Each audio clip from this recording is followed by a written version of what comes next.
America, my name is Iose Frimpong. I'm giving you a rare Saturday evening show because I have something on my mind and I'm without kids this evening. So I'm going to give you this little show and then I'm going to go back to do my little knitting and write what I write for the good of the world. But what I wanted to disclose tonight, and I think it's very important, is that there's a curse on American progressive politics. And that curse is a racialized curse insofar as, and I want to be very clear and I want to say the entire thesis right now, and I want to look right in the camera so that you know.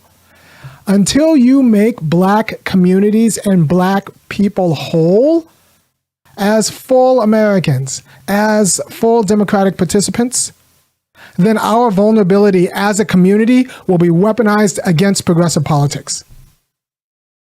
I'll say this again. Until you make black people whole, our vulnerability at the community level will be weaponized against progressive politics. Because right now the argument is like, well, we can't talk about reparations because it might alienate whites. It might not alienate. It might be fair, it might be just, but it might also alienate whites, and we can't worry about that.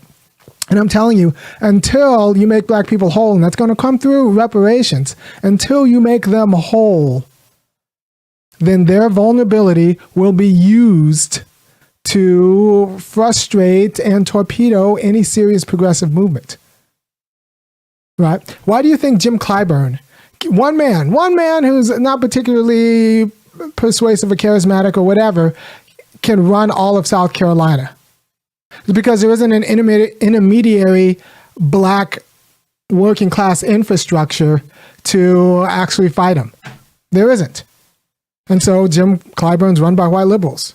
When I'm saying white liberals, like free market liberals, like Nancy Pelosi liberals, he's run by them. And that vulnerability then used to, and Jim Clyburn and John Lewis before him, and there'll be many Bakari Sellers after him. They will be used to thwart black progress because in order to have a movement against Jim Clyburn or Bakari Sellers, you need ideological power.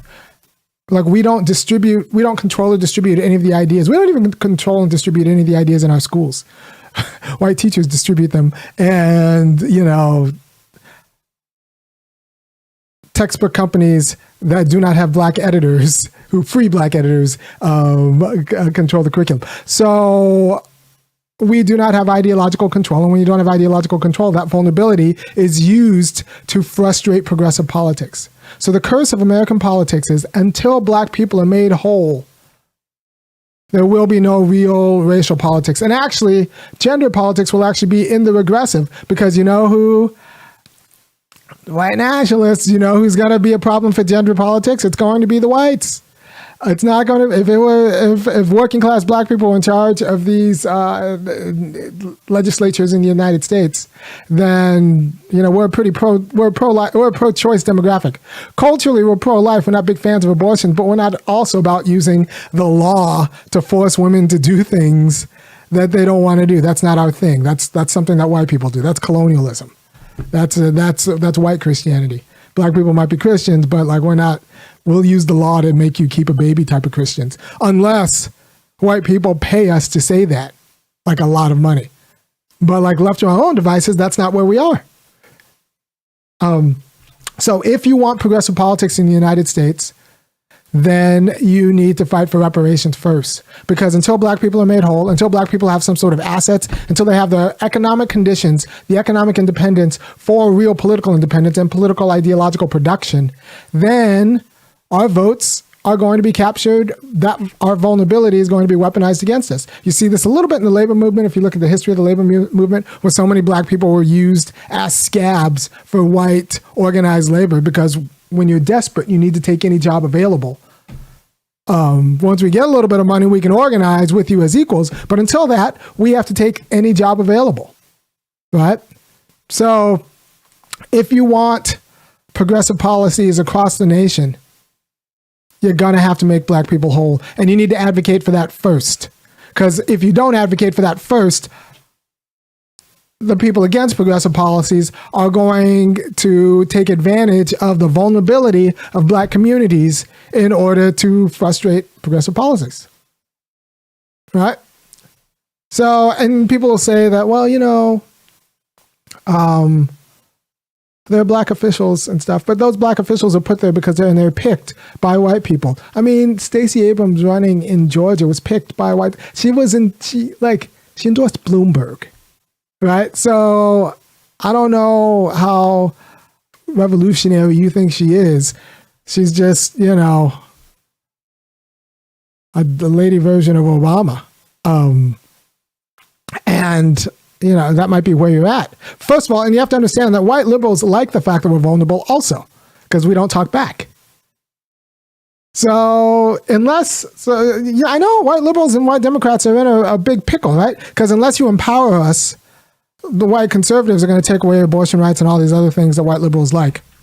But if you empower us, we might say things that you don't like.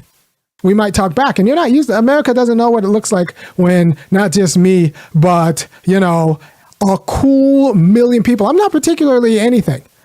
I'm a little bit better studied than some people, but I'm not particularly radical. I'm just louder, right? So you could have a cool million people of me talking like I do, and I don't know if America wants that. I don't know if American liberals want that. So they'd rather just. But the stakes are, unless you empower black people, and you're progressive, unless you empower black people as a people and secure them in assets and give them the economic and political stability and ideological control to actually, be democratic citizens, then folks are going to be able to pay the Bakari Sellers of the world and the Jim Clyburns of the world, and before them, John Lewis's of the world. Nancy Pelosi is going to be able to pay them with trinkets, and now the Al Sharptons of the world, they're going to be able to pay them with trinkets in order to take out progressives. All right, and that's what you saw when you have Jim Clyburn fly over to Ohio to take out Nina Turner. Right? Until black people are made whole, our vulnerability will be used against progressive politics. And let me be clear, this is an argument for American progressives of all stripes. If they care about labor politics, if they care about gender politics, need to fight for reparations first. Because if you don't fight for reparations first, the vulnerability of black communities will be used and weaponized in order to take out whatever progressive lefty, progressive movement you want to go nationwide. All right? Because black people are not an independent populace. We do not control our own ideas. The ideas filtered through mediums. We do not control our own. Voting behavior. It's dictated to us, in the same way that we don't even control our own schools anymore. It's dictated to us. Every now and then you find black teachers, but they don't control the curriculum, right? So, that's the state of play. Some leftists will say that, no, we need to fight for labor and gender stuff first because that's more universal, and then go to the particular interests of black people, and then be surprised when black people, their vulnerability is used to take out racial and better gender politics. Right? Look, man, you didn't learn anything when Bernie lost in 2016. In South Carolina. You didn't learn anything when Bernie lost in 2020 in South Carolina. It's always going to happen. It's the theme, because black people are not independent, politically independent. We don't have political independence requires a sort of economic security. We don't have the diffuse assets to actually build autonomously. So what happens is, without that bench, you just have to buy a handful of Negroes for sale, like Bakari Sellers, like Jim Clyburn. And since there is no infrastructural accountability for him, he'll be able to just gather up all the black votes and tell them to kill the progressive candidate, right? So if you want a fighting chance at black America, you got to make black America whole so that they can fight for themselves. All right. And when they fight for themselves, they might fight for universal, because we have pretty good progressive politics in general. So we might fight for universal policies that will also include all the things that white progressives say they want. We might also talk back. And white liberals say they don't mind that, but they really do. So that's something that the whites are going to have to work out among themselves. I'm just telling you the state of play. It's a curse of America. Until you make black people whole, their vulnerability will be used to frustrate all of your keen lefty ideas. It's the situation that you are in a position to fix. By the way, if you like what I'm saying and you think I should keep saying things that I'm saying, which I think you do and I should, go ahead and go to www.funkyacademic.com and kick in $5, $15, or $50 a month, and I'll keep doing what I'm doing and grow the channel and all that stuff. Thank you for your time. I appreciate all of you that you do, and I'm going to go back and write on Plato. Now I'm writing a pretty good paper on Socrates and Risk. So thank you for your time, and I will see you on Thursday with a different show. Bye.